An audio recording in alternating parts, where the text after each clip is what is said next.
Hello guys, welcome back to our channel. This is Art and today is photo editing time. I will teach you how to sharpen photos like this in Adobe Photoshop. I will teach you not one, not two, but 3 ways on how to do it. So stay tuned.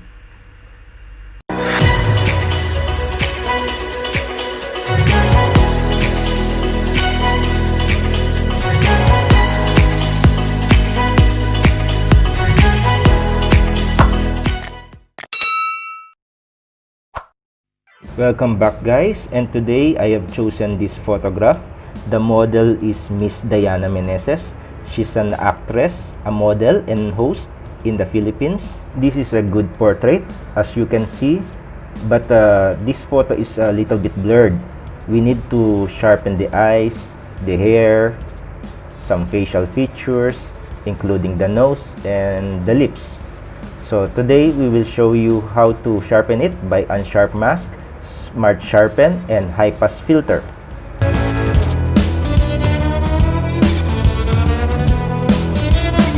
For the UNSHARP mask, the first step is to duplicate the layer. You can do this by a shortcut, Ctrl-J for the Windows, then select Filter, then choose Sharpen, then choose UNSHARP mask. In this menu, you can see 3 sliders: the amount, radius, and the threshold. So now you can adjust the amount, depends on your liking, and you can adjust the radius. The radius is just the thickness of the effect. So I advise you to choose a lesser number to make it more subtle and to make it look more natural. So this is the preview window. You can check the amount of sharpening you add to the photograph. And if you are satisfied, you can click OK. That's it guys, you can compare the result from the original by clicking the eye icon beside the layer.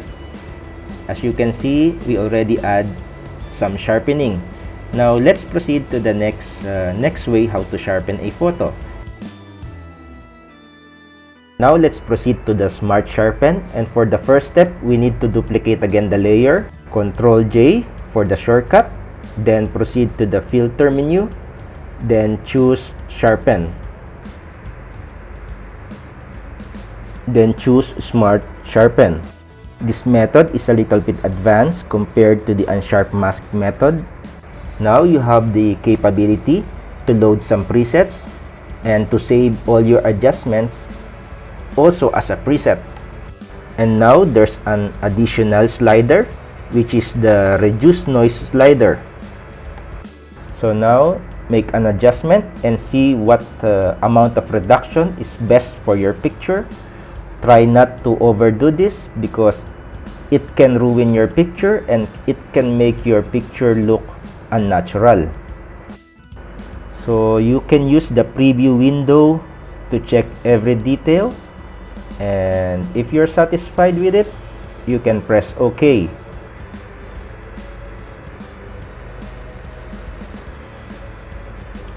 As you can see, we already sharpened the picture. And the purpose guys of duplicating the layer is for the ability to adjust the opacity. If you think your sharpening is too harsh, you can always go back to the opacity slider and reduce it to your liking. That's all guys for the Smart Sharpen. And now let's go to the last method, and this is my favorite. Now we will do the High Pass filter.